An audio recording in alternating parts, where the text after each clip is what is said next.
नमस्कार। मौसम स्टेशन में आपका स्वागत है। इस बुलेटिन में हम आपको बताएंगे कि किस तरीके से साइक्लोन बंगाल की खाड़ी में उमड़ घुमड़ रहा है, किन किन इलाकों को खतरा है, ये साइक्लोन किन किन इलाकों में जबरदस्त बारिश देगा, कहां कहां पर फ्लैश फ्लड्स आएंगी, किन किन इलाकों में पानी भर जाएगा, समंदर की कितनी ऊंची ऊंची लहरें उठेंगी।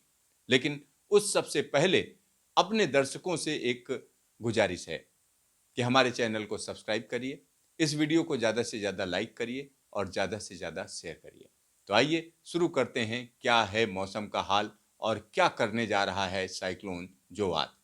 तो सबसे पहले नजर डालते हैं कि इस समय बंगाल की खाड़ी में क्या हो रहा है, यानी सैटेलाइट इमेजरी पर। तो सैटेलाइट इमेजरी में साफ साफ देखा जा सकता है कि ये साइक्लोन अब जबरदस्त तरीके से एक नया रूप ले चुका है। यहां पर आप देख सकते हैं कि किस तरीके से ये साइक्लोन जबरदस्त तरीके से उमड़ घुमड़ रहा है। अब ये विशाखापत्तनम के काफी करीब है और बड़ी तेजी से ये आगे बढ़ रहा है।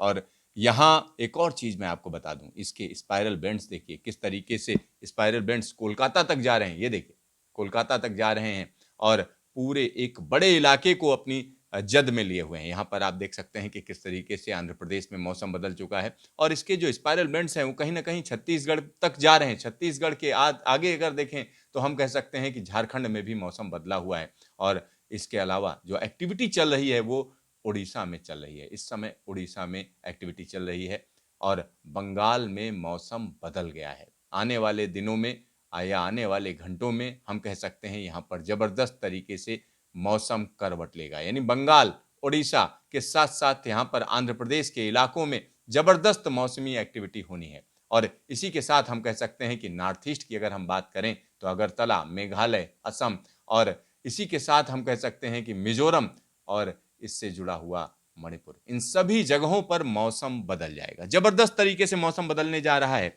क्योंकि मौसम विभाग का कहना है कि इस समय जो साइक्लोन बना हुआ है ये बड़ी तेजी से हम कह सकते हैं कि उड़ीसा के साथ साथ जो आंध्र प्रदेश है उसके पास में पहुंचता चला जा रहा है। लेकिन कल सुबह जब ये बिल्कुल पास में पहुंच जाएगा कोस्ट के, तो वहां से रिकर्व करेगा, यानी ये डायरेक्शन बदल देगा। और डायरेक्शन बदलने का सीधा फायदा ये होगा कि जो आंध्र प्रदेश के इलाके हैं जहां पर सबसे ज्यादा डर लग रहा था कि कहीं इन इलाकों से न टकरा जाए, तो उन इलाकों को कहीं ना कहीं राहत मिलेगी। लेकिन उड़ीसा के लिए एक बड़ी खबर है, उड़ीसा के लिए एक बुरी खबर भी है, क्योंकि जब ये रिकर्व करेगा तो कहीं ना कहीं उसके बाद पुरी की तरफ चल देगा और पुरी के पास में 5 तारीख को यानी 5 दिसंबर को ये लैंडफॉल करेगा, ऐसा कहा जा सकता है। और लैंडफॉल करने के बाद एक बड़े इलाके को पार करता हुआ ये फिर से केंद्रपाड़ा के आगे से होता हुआ निकलेगा, यानी फिर समंदर में दाखिल हो जाएगा।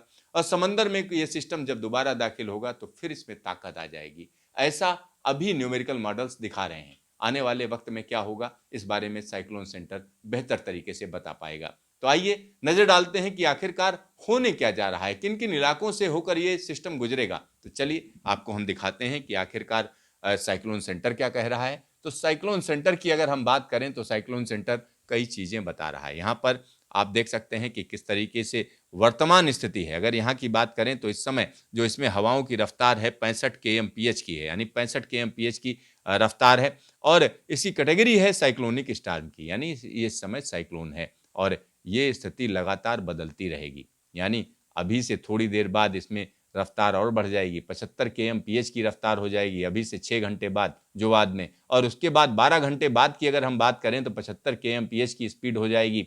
और जैसे जैसे ये पास पहुंचेगा, यानी धीरे धीरे करके हम कह सकते हैं कि उड़ीसा की तरफ चल रहा है। और ये देखिए यहां से मूवमेंट बदलनी शुरू हो जाएगी, यहां से डायरेक्शन बदलेगी, यानी अब से 24 घंटे बाद हम कह सकते हैं कि इसमें डायरेक्शन में बड़ा बदलाव होने जा रहा है। 95 kmph की रफ्तार पहुंचने के बाद जब ये विशाखापत्तनम के काफी करीब होगा, उसके बाद हम कह सकते हैं कि जबरदस्त तरीके से इसमें मुड़ाव आएगा। यानी अभी से लेकर यानी कल शाम को इसी वक्त पर हम कह सकते हैं इसके डायरेक्शन में बदलाव शुरू होगा। ये देखिए तो जोवात की जो स्थिति है उसमें आप देख सकते हैं कि किस तरीके से बदलाव आएगा। और यहां पर 4 तारीख को ये देखिए 36 घंटे के बाद, यानी अब से एक लंबे समय के बाद हम कह सकते हैं 36 घंटे की जब हम बात करेंगे तो निश्चित तौर पर यहाँ 5 तारीख की बात हो रही है। ये देखिए और ये बड़ी तेजी से हम कह सकते हैं श्रीकाकुलम के बिल्कुल पास से होता हुआ गुजरेगा, लेकिन श्रीकाकुलम से टकराएगा नहीं, बहरामपुर के बिल्कुल पास से होता हुआ गुजरेगा। साथ ही साथ यहाँ पुरी के पास ये लैंडफॉल करेगा। और ये जो स्थिति है उसमें निश्चित तौर पर कहा जा सकता है, अगले 48 घंटे की यहाँ पर बात की जा रही है, यानी सीधा सीधा सा मतलब है कि पुरी में ये सिस्टम कहीं ना कहीं हम कह सकते हैं कि 5 तारीख को टकराने जा रहा है। ये यहाँ पर जो आप देख रहे हैं ये सब कल की बात हो रही है, और 5 तारीख को जब ये टकराएगा, यहाँ पर 48 घंटे बाद की हम बात कर रहे हैं, 48 घंटे के बाद ये जोआद पुरी के पास पहुंच जाएगा और पुरी से आगे बढ़ता हुआ पुरी के पास लैंडफॉल करता हुआ 5 दिसंबर को ये लैंडफॉल करेगा। और लैंडफॉल करता हुआ जब ये आगे बढ़ेगा, ये देखिए आगे बढ़ता हुआ ये कहाँ पहुंच जाएगा, ये सीधा सीधा केंद्रपाड़ा के पास से होता हुआ निकलेगा। यानी एक छोटी सी बेल्ट है जहां से आप देख सकते हैं कि किस तरीके से मौसम बदलेगा जबरदस्त तरीके से। तो कौन कौन से जिले प्रभावित होंगे? पुरी, कोणार्क, पुरी और कोणार्क के बीच में लैंडफॉल होना है इसका, और जगत सिंहपुर, भुवनेश्वर, कटक, केंद्रपाड़ा के साथ साथ अलग अलग इलाकों की अगर हम बात करें तो एक बड़े इलाके पर असर होगा। और यहाँ पर जब ये जोवाद हम कह सकते हैं कि 5 दिसंबर को जो इसकी स्थिति होगी 65 kmph यानी लैंड पर होगा, यानी लैंड पर 65 kmph की रफ्तार, इसका सीधा सा मतलब है इस साइक्लोन की ही कैटेगरी रहेगी। और उसके बाद दोबारा ये समंदर में चला जाएगा। समंदर में जाएगा तो क्या करेगा? समंदर में जाने के बाद ये और ज्यादा ताकत ले लेगा, यानी ये कहीं ना कहीं बंगाल की तरफ जाएगा, यानी बंगाल के एक बड़े इलाके को ये प्रभावित करने जा रहा है। तो सीधी सी बात है, ये अनोखा साइक्लोन है। अगर हम इस अनोखे साइक्लोन की बात करें तो निश्चित तौर पर ये उड़ीसा के लिए खतरा है। पुरी और कोणार्क के बीच में इसका लैंडफॉल होना है 5 तारीख को, और उसके बाद हम कह सकते हैं लगातार ये जमीन पर जबरदस्त बारिश देते हुए, जबरदस्त हवाएं चलाता हुआ एक बड़े इलाके को प्रभावित करेगा। यानी सबसे ज्यादा इंपैक्ट जो आएगा वो हम निश्चित तौर पर कह सकते हैं उड़ीसा के लिए है, यानी उड़ीसा पर इसका सबसे ज्यादा असर आएगा। यानी पुरी से ये इंटर करेगा और इंटर करके हम कह सकते हैं केंद्रपाड़ा के पास से होता हुआ ये दोबारा समंदर में दाखिल होगा। दोबारा समंदर में दाखिल होगा तो कोई भी साइक्लोन जब समंदर में होता है तो सबसे ज्यादा ताकत पाता है। लेकिन अच्छी बात यह है कि जैसे जैसे ये साइक्लोन उत्तर दिशा में जाएगा, यानी हम कह सकते हैं हायर लैटिट्यूड की तरफ जाएगा, वैसे वैसे इसकी ताकत कम होती चली जाएगी, क्योंकि वहां पर ठंडी हवाएं हैं और ठंडी हवाएं इसको जो है कहीं ना कहीं आप दबोच लेंगी, यानी इसकी जो एनर्जी है उसको खत्म कर देंगी। तो जैसे जैसे ये ऊपर जाएगा वैसे वैसे इसकी एनर्जी कम होती चली जाएगी, लिहाजा इसके री इमर्ज होने के चांस कम है। यानी लैंडफॉल तो होगा, री इमर्ज करेगा तो ये साइक्लोन रहेगा या नहीं रहेगा इस बारे में अभी मौसम विभाग ने कुछ भी नहीं कहा है, लेकिन इसके री इमर्ज होने के चांस हैं। और इसी वजह से ये कहा जा रहा है कि बंगाल के एक बड़े इलाके में इसकी वजह से झमाझम बारिश होने की संभावना है, और उसके बाद ये बांग्लादेश की तरफ मुड़ता हुआ कहीं ना कहीं मेघालय में बारिश देता हुआ, असम में बारिश देता हुआ 6 तारीख को यानी 6 दिसंबर को हम कह सकते हैं पूर्वोत्तर भारत में झमाझम बारिश देगा ये साइक्लोन का रेमनेंट।